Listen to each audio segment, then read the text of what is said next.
Hello friends, welcome to my channel education point. आप में से जो लोग भी प्रयोगशाला परिचारक और तकनीशियन परीक्षा की तैयारी कर रहे हैं उनके लिए क्लास काफ़ी इम्पोर्टेंट होने वाली है, क्योंकि इसमें मैंने टोटल 30 क्वेश्चंस लिए हैं जो कि आपके एग्जाम पॉइंट ऑफ व्यू से काफ़ी इम्पोर्टेंट है। तो वीडियो आपको अगर पसंद आए तो इस वीडियो को लाइक और शेयर करना अपने दोस्तों के साथ बिल्कुल मत भूलिएगा। चलिए देखते हैं फर्स्ट क्वेश्चन। निम्नांकित में से कौन एक वायुमंडल के ओजोन परत की मोटाई नापने वाली इकाई है? अब यहाँ पर आपसे ओजोन परत की मोटाई नापने वाली इकाई पूछ रहा है। इकाई मीन्स यहाँ पर हो जाएगा आपका, आपसे एस आई यूनिट पूछ रहा है, ठीक है। ऑप्शन ए दिया है knot, option B Dobson, option C poise या ऑप्शन डी मैक्सवेल। इसका सही आंसर हो जाएगा ऑप्शन बी डॉप्सन, ठीक है। इसका सही आंसर है ऑप्शन बी डॉप्सन, जो कि वायुमंडल के ओजोन परत की मोटाई नापने वाली इकाई है। याद रखेंगे डॉप्सन। लेकिन एक डॉप्सन है ना, एक डॉप्सन इकाई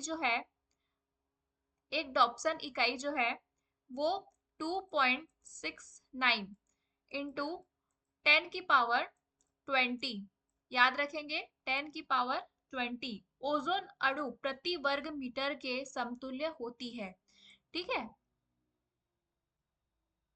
नेक्स्ट क्वेश्चन देखते हैं। एक पारसिक तारों संबंधी दूरियां मापने का मात्रक डैश बराबर है। ऑप्शन ए 4.25 प्रकाश वर्ष, ऑप्शन बी 3.25 प्रकाश वर्ष, ऑप्शन सी 4.50 प्रकाश वर्ष या ऑप्शन डी 3.05 प्रकाश वर्ष। तो यहाँ पर ये जान लीजिए, ये जो पारसेक दिया है ना, यहाँ पर लिखती हूँ, मतलब कि पारसेक,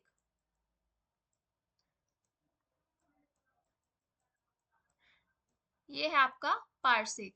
तो पारसेक मतलब कि पैरालैटिक सेकेंड। इसका मीनिंग क्या है? तो पैरालैक्टिक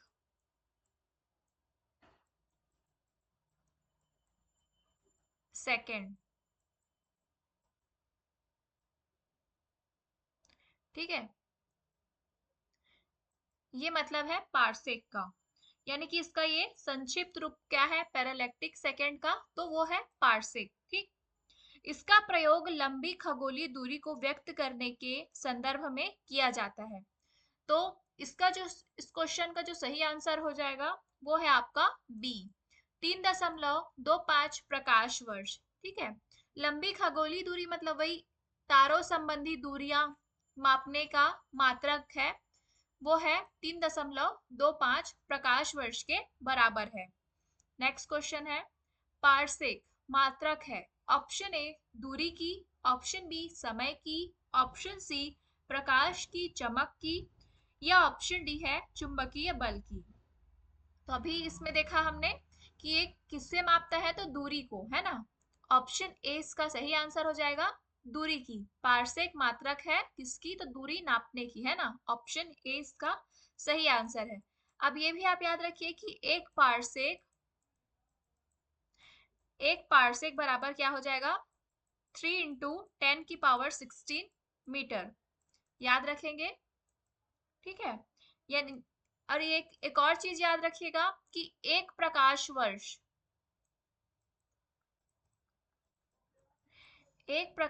वर्ष बराबर कितना होता है, ये क्वेश्चन हमेशा पूछा जाता है, ठीक है।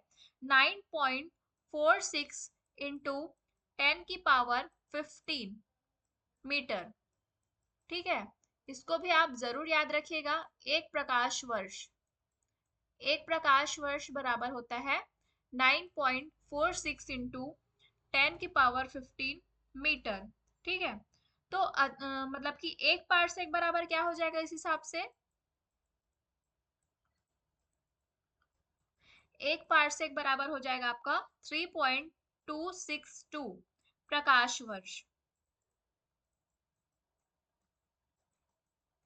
इसको भी आप जरूर से याद रखिएगा, ये तीनों पॉइंट्स को, ठीक है। यहाँ पर एक पारसेक है ना। नेक्स्ट क्वेश्चन देखते हैं। पारिस्थितिक दबाव की इकाई है। अब इस ये जो परीक्षा है इसमें इकाई बहुत ज्यादा पूछा जाता है, ठीक है, तो आप सभी की इकाई को जरूर से पढ़ लीजिएगा। तो यहाँ पर देखते हैं, ऑप्शन ए है bar, option B knot, option C joule, option D ohm. तो यहाँ पर पारिस्थितिक दबाव की इकाई पूछा है आपसे, तो वो है आपका बार, ऑप्शन ए इसका सही आंसर हो जाएगा। और जो है ये ओम, ये किसकी इकाई है तो इसको भी जान लीजिए। ओम जो है वो प्रतिरोध की इकाई है। किसकी इकाई है तो प्रतिरोध का मात्रक है मतलब। और जो कार्य का मात्रक कौन सा हो जाएगा आपका, तो वो हो जाएगा जूल। ठीक है, जूल मतलब कि कार्य का मात्रक है ना, यहाँ पर जूल दिया है ऑप्शन में, तो जूल जो है वो कार्य का मात्रक है, या कार्य का मात्रक जो है वो जूल है। नेक्स्ट क्वेश्चन देखते हैं, एक नैनोमीटर होता है। Option A 10⁻⁻6 centimetre, option B 10⁻⁻7 centimetre, option C 10⁻⁻8 centimetre, या ऑप्शन डी है 10⁻⁹ सेंटीमीटर। तो एक नैनोमीटर जो होता है वो आपका होता है 10⁻⁷ याद रखेंगे, इंपॉर्टेंट है ये भी। इसी टाइप के क्वेश्चंस पूछे जाते हैं इस एग्जाम में। नेक्स्ट क्वेश्चन है, एम्पियर मापने की इकाई है। Option A voltage, option B विद्युत धारा, ऑप्शन सी प्रतिरोध, ऑप्शन डी पावर। तो एम्पियर मापने की इकाई कौन सी होगी, तो वो है विद्युत धारा। ठीक है, विद्युत धारा जो है एम्पियर मापने की इकाई है, या विद्युत धारा की इकाई क्या होती है तो एम्पियर होती है, याद रखिएगा। नेक्स्ट क्वेश्चन है, शक्ति का मात्रक है। Option A hertz, option B volt, option C watt, या ऑप्शन डी न्यूट्रॉन। तो यहाँ पर शक्ति का जो मात्रक है वो होता है आपका वाट, याद रखिएगा, ऑप्शन सी इसका सही आंसर हो जाएगा। नेक्स्ट क्वेश्चन है, विद्युत शक्ति की इकाई है। Option A ampere, option B volt, option C coulomb, option D watt. तो देखिए यहाँ पर भी शक्ति आ रहा है ना, तो इसका भी आंसर क्या होगा वाट, ऑप्शन डी सही आंसर है। नेक्स्ट क्वेश्चन है, बल का मात्रक है। Option A Faraday, option B Fermi, option C Newton, या ऑप्शन डी रदरफोर्ड। इसका सही आंसर क्या हो जाएगा, बल का जो मात्रक है वो है न्यूटन। ठीक है, ऑप्शन सी इसका सही आंसर है। नेक्स्ट क्वेश्चन है, आवृत्ति को मापा जाता है। ऑप्शन ए हर्ट्ज में, ऑप्शन बी मीटर प्रति सेकंड में, ऑप्शन सी रेडियन में, या ऑप्शन डी वाट में। तो आवृत्ति को किस में नापते हैं तो हर्ट्ज में नापते हैं, याद रखिएगा, ऑप्शन ए सही आंसर है इसका। नेक्स्ट क्वेश्चन है, चालक की विद्युत प्रतिरोधकता की इकाई है। Option A ohm metre, option B volt, option C ampere, या ऑप्शन डी ओम। तो क्या पूछा है यहाँ पर आपसे, विद्युत प्रतिरोधकता पूछा है ना, खाली प्रतिरोध नहीं पूछा है। तो विद्युत प्रतिरोधकता की जो इकाई हो जाएगी वो है ओम मीटर, याद रखिएगा, ओम मीटर। अगर सिर्फ प्रतिरोध पूछता तो उसकी इकाई क्या हो जाती, ओम हो जाती। ठीक है, प्रतिरोध की इकाई जो है ओम। नेक्स्ट क्वेश्चन है, प्रकाश वर्ष इकाई है। ऑप्शन ए दूरी की, ऑप्शन बी आयु की, ऑप्शन सी समय की, या ऑप्शन डी प्रकाश की तीव्रता की।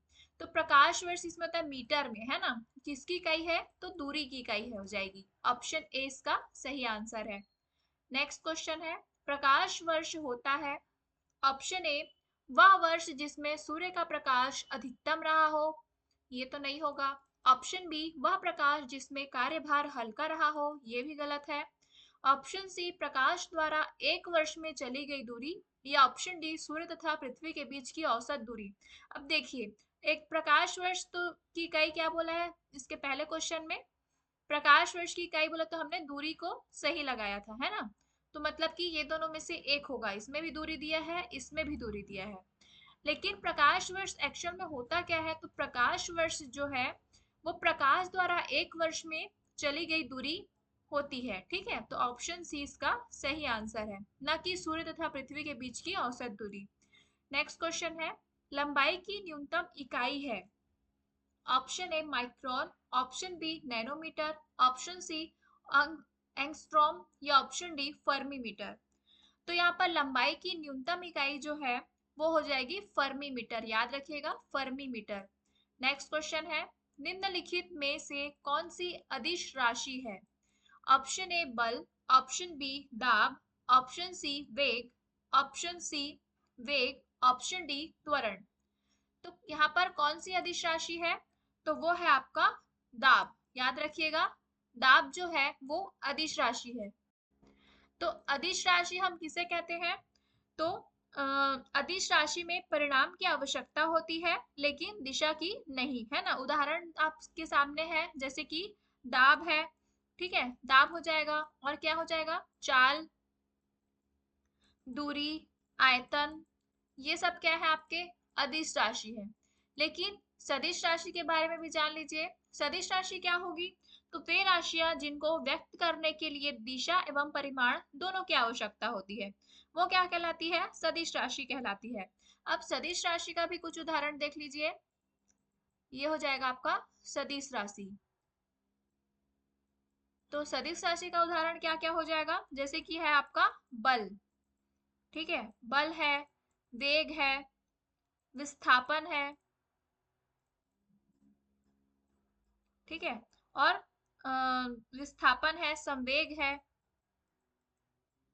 ये आपकी क्या है? कुछ सदिश राशियां हैं। नेक्स्ट क्वेश्चन देखते हैं। मेगावाट बिजली के नापने की इकाई है जो ऑप्शन ए उत्पादित की जाती है, ऑप्शन बी उपभोग की जाती है, ऑप्शन सी बचत की जाती है, या ऑप्शन डी ट्रांसमिशन में ह्रास होता है, हो जाती है। तो मेगावाट बिजली नापने की इकाई है जो कि उत्पादित की जाती है ना। ऑप्शन ए इसका सही आंसर है। नेक्स्ट क्वेश्चन है, निम्नलिखित एसआई यूनिटों में कौन सी सही सुमेलित नहीं है? यहाँ पर क्या पूछा है?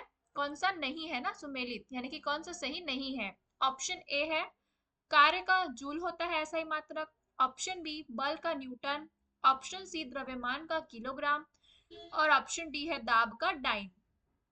तो इसका सही आंसर क्या होगा? ऑप्शन डी, है ना, क्योंकि कौन सा सुमेलित नहीं है पूछा है, क्योंकि कार्य का ऐसा ही मात्रक जूल हो जाएगा, बल का न्यूटन हो जाएगा, द्रव्यमान का किलोग्राम हो जाएगा, लेकिन दाब का डाइन नहीं होता।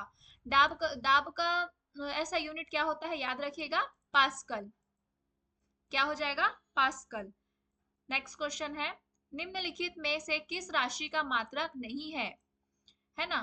ऑप्शन ए प्रतिबल, ऑप्शन बी बल, ऑप्शन सी विकृति, ऑप्शन डी दाब।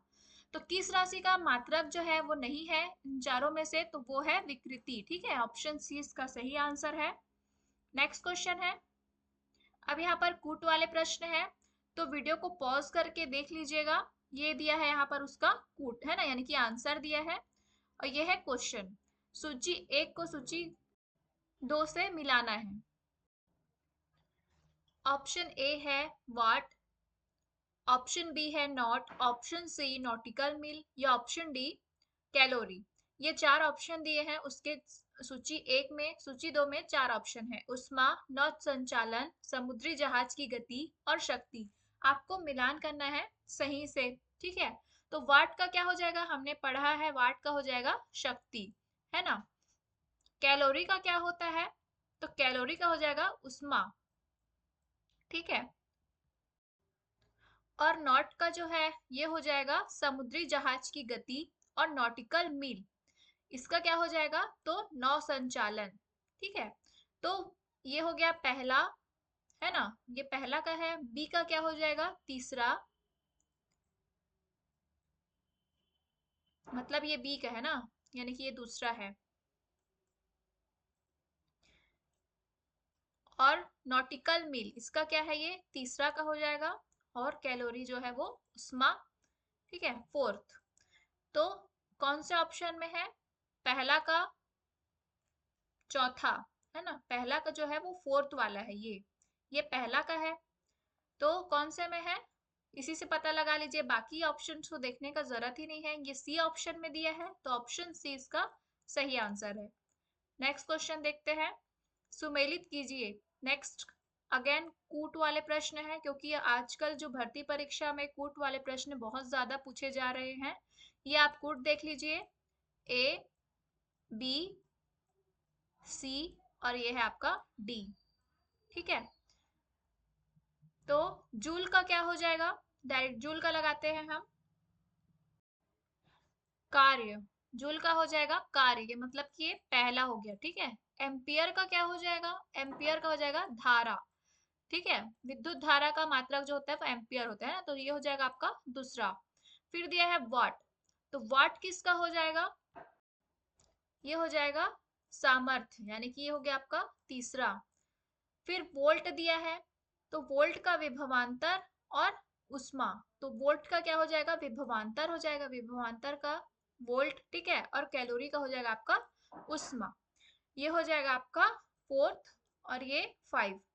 तो ये कूट में कहाँ पर दिया है देख लीजिए, तो ऑप्शन ए में दिया है ना, तीसरा, पहला, दूसरा, चौथा और पांचवा। तो ऑप्शन ए इसका सही आंसर है। नेक्स्ट क्वेश्चन देखते हैं। एंगस्ट्रॉम इकाई है, इंपॉर्टेंट क्वेश्चन है। ऑप्शन ए तरंग दैर्घ्य की या तरंग दैर्घ्य की, ऑप्शन बी ऊर्जा की, ऑप्शन सी आवृत्ति की, ऑप्शन डी वेग की। यहाँ पर जो है वो तरंग दैर्घ्य लिखा है ना, तरंग दैर्घ्य की, तरंग दैर्घ्य की, ठीक। तो इसका सही आंसर जो है वो है आपका ऑप्शन ए, ठीक है, तरंग दैर्घ्य की। नेक्स्ट क्वेश्चन देखते हैं। एक हॉर्स पावर में कितने वाट होते हैं, option A 1000, option B 750, option C 746 या ऑप्शन डी 748। तो एक हॉर्स पावर में जो है वो 746 वाट होते हैं, याद रखिएगा 746 वाट। नेक्स्ट क्वेश्चन है। जूल ऊर्जा से इस तरह संबंधित है जैसे पास्कल संबंधित है। ऑप्शन ए मात्रा, ऑप्शन बी दबाव, ऑप्शन सी घनत्व, ऑप्शन डी शुद्धता। इसका सही आंसर क्या हो जाएगा, ऑप्शन बी दबाव, ठीक है। जूल ऊर्जा से संबंधित है तो पास्कल जो है वो दबाव से संबंधित है, ठीक है। ऑप्शन बी इसका सही आंसर है। नेक्स्ट क्वेश्चन है, अगेन कूट वाले क्वेश्चन है ये, कूट को देख लीजिएगा। अब देखते हैं हम क्वेश्चन। सूची 1 और सूची 2 दिया है यहाँ पास, ठीक है। ऑप्शन ए है क्यूसेक, फिर बाइट, फिर रिक्टर और बार। आपको इनसे मिलाना है, दाब, भूकंप की तीव्रता, प्रवाह की दर और कंप्यूटर। ये सूची 2 है, ये सूची 1 है ना। तो क्यूसेक किसका होगा, देखते हैं। क्यूसेक जो है वो आपका हो जाएगा प्रवाह की दर। किसके प्रवाह की दर, तो जल के प्रवाह की दर को क्या कहते हैं हम, क्यूसेक कहते हैं, ठीक है। याद रखिएगा, जल के प्रवाह की दर को। और बाइट, तो बाइट किसका हो जाएगा, तो बाइट जाहिर सी बात है कंप्यूटर का हो जाएगा। रिक्टर और बार, तो बार किसका होता है, ये होगा दाब का, ठीक है। तो बचा क्या, रिक्टर। रिक्टर जो है वो भूकंप की तीव्रता को हम नापते हैं, ठीक। तो ये इसका सही आंसर हो जाएगा। तो कौन से ऑप्शन में है, जैसे कि क्यूसेक है, क्यूसेक जो है वो तीसरे नंबर में है ना, तो पहला का तीसरा कौन से ऑप्शन में है, ये दोनों में है, ठीक है। इसमें भी है और इसमें भी है। बी कौन सा है हमारा, बाइट यानी कि कंप्यूटर। तो बाइट यानी कि कंप्यूटर यानी कि फोर्थ होना चाहिए, ये भी फोर्थ है, ये भी फोर्थ है। तो कौन सा ऑप्शन को लेंगे, आगे देखते हैं, है ना। रिक्टर यानी कि भूकंप की तीव्रता यानी कि दूसरा आएगा यहाँ पास। तो इसमें 2 है लेकिन इसमें क्या है, 1 है। तो ऑप्शन बी इसका सही हो जाएगा। नेक्स्ट क्वेश्चन है, निम्नलिखित में से कौन सा एक सुमेलित नहीं है बोला है। ऑप्शन ए डेसिबल यानी कि ध्वनि की प्रबलता की इकाई है, ऑप्शन बी अश्व शक्ति, शक्ति की इकाई है, ऑप्शन सी समुद्री मील, नौ संचालन में दूरी की इकाई, और सेल्सियस जो है उष्मा की इकाई है। तो कौन सा सही नहीं है पूछा है, ध्यान देंगे तो वो हो जाएगा आपका ऑप्शन डी। सेल्सियस जो है उष्मा की इकाई नहीं होती, ठीक है, इसमें नहीं पूछा है। बाकी डेसिबल जो है ध्वनि की प्रबलता की इकाई होती है, अश्व शक्ति भी शक्ति की इकाई है, और समुद्री मील नौ संचालन में दूरी की इकाई है, याद रखिएगा इसको। सेल्सियस जो है उष्मा की इकाई नहीं होती, बल्कि सेल्सियस जो है वो ताप को मापने का मात्रक है। सेल्सियस क्या है, ताप को मापने का मात्रक है, याद रखिएगा। नेक्स्ट क्वेश्चन देख लेते हैं। निम्नलिखित में से कौन सी एक उष्मा की इकाई नहीं है। Option A calorie, option B kilo calorie, option C kilo joule या ऑप्शन डी वाट। तो कौन सा उष्मा की इकाई नहीं है? तो वो हो जाएगा आपका ऑप्शन डी वाट। यही अलग अलग साउंड कर रहा है ना, बाकी कैलोरी किलो जूल ये सभी है, लेकिन वाट जो है उष्मा की इकाई नहीं है। वाट किसकी इकाई हो जाएगी? तो वो आपके शक्ति की इकाई हो जाएगी। ठीक है, याद रखिएगा। नेक्स्ट क्वेश्चन है, उष्मा की इकाई निम्नलिखित में से कौन नहीं है? Option A centigrade, option B calorie, option C erg या ऑप्शन डी जूल। इसका सही आंसर है ऑप्शन ए सेंटीग्रेड जो है वो उष्मा की इकाई नहीं होती। ऑप्शन ए इसका सही आंसर हो जाएगा। सेंटीग्रेड जो है वो तापमान की इकाई है, याद रखिएगा किसकी इकाई है? तो तापमान की। ठीक है, नेक्स्ट क्वेश्चन है, एक पिकोग्राम बराबर होता है। इंपॉर्टेंट क्वेश्चन है, याद रखिएगा। एक पिकोग्राम बराबर क्या होगा? ऑप्शन ए है 10 की पावर -6 ग्राम के, ऑप्शन बी 10 की पावर -9 ग्राम के, ऑप्शन सी 10 की पावर -12 ग्राम के, ऑप्शन डी 10 की पावर -15 ग्राम के। तो एक पिकोग्राम बराबर क्या होता है? एक पिकोग्राम बराबर होगा आपका 10 की पावर -12 ग्राम की। ठीक है, ये पिकोग्राम क्या है? आप इसको भी तो इसके बारे में भी जानना है ना। पिकोग्राम क्या होता है? तो ये द्रव्यमान को मापने की इकाई, लघु इकाई है ना, इकाई नहीं लघु इकाई होती है। किसको मापने की? द्रव्यमान मापने की लघु इकाई होती है। द्रव्यमान मापने की लघु इकाई है, क्या है? तो पिकोग्राम, याद रखिएगा। नेक्स्ट क्वेश्चन देखते हैं, दाब की इकाई है। ऑप्शन ए न्यूटन प्रति वर्ग metre, option B newton metre newton, option C newton प्रति मीटर स्क्वायर, ऑप्शन डी उपरोक्त में से कोई नहीं। तो दाब की इकाई कौन सी है? तो वो है ऑप्शन सी न्यूटन प्रति मीटर स्क्वायर। याद रखिएगा यहाँ पर स्क्वायर रहेगा मीटर के ऊपर। ठीक है, तो न्यूटन प्रति मीटर स्क्वायर जो है वो दाब की इकाई होती है, याद रखिएगा इस क्वेश्चन को। नेक्स्ट क्वेश्चन है, अगेन से कूट वाले प्रश्न है ये, देख लीजिएगा। ये ए बी सी और डी। ठीक है, सूची एक दिया है यहाँ पर, सूची दो। सूची एक में दिया है त्वरण, बल, कृत कार्य और आवेग। सूची दो में दिया है जूल, न्यूटन सेकेंड, न्यूटन और मीटर मीटर प्रति सेकेंड स्क्वायर। तो त्वरण, त्वरण का क्या होगा इन चारों में से? आपको किसका पता है इसे पहले देखिएगा। ठीक है, त्वरण का, बल का, कृत कार्य का या फिर आवेग का। जैसे कि हमें पता है बल का क्या होगा? न्यूटन। ठीक है, ये हो जाएगा दूसरा। त्वरण का क्या हो जाएगा? मीटर प्रति सेकेंड स्क्वायर, यहाँ पर मीटर नहीं रहेगा। ठीक है, सेकेंड स्क्वायर रहेगा, ये हो जाएगा आपका त्वरण। कृत कार्य और आवेग क्या होगा? कृत कार्य, यहाँ पर कार्य है, कार्य का क्या होगा? जूल, इससे पता लगा लीजिएगा। ठीक है, और आवेग का क्या हो जाएगा? तो न्यूटन सेकेंड हो जाएगा। आवेग का हो जाएगा न्यूटन सेकेंड। तो कौन से ऑप्शन में डी में है ना? ऑप्शन नंबर डी में है, तो ऑप्शन डी इसका सही आंसर हो जाएगा। ठीक है, त्वरण का हो गया जैसे कि फोर्थ नंबर मीटर प्रति सेकंड स्क्वायर है ना। बल का क्या हो जाएगा हमारा? न्यूटन, यानी कि थर्ड में है ये। और कृत कार्य, कृत कार्य का क्या दिया है? फर्स्ट, यानी कि जूल, और आवेग का न्यूटन सेकेंड। ये इसका सही आंसर हो जाएगा।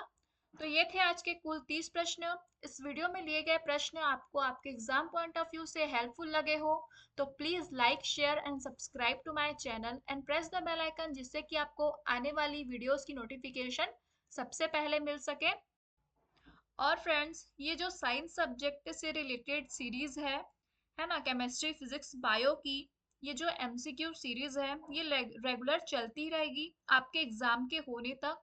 तो जरूर से मेरे चैनल को सब्सक्राइब कर लीजिएगा और इस चैनल के साथ जुड़े रहिएगा। Thank you for watching.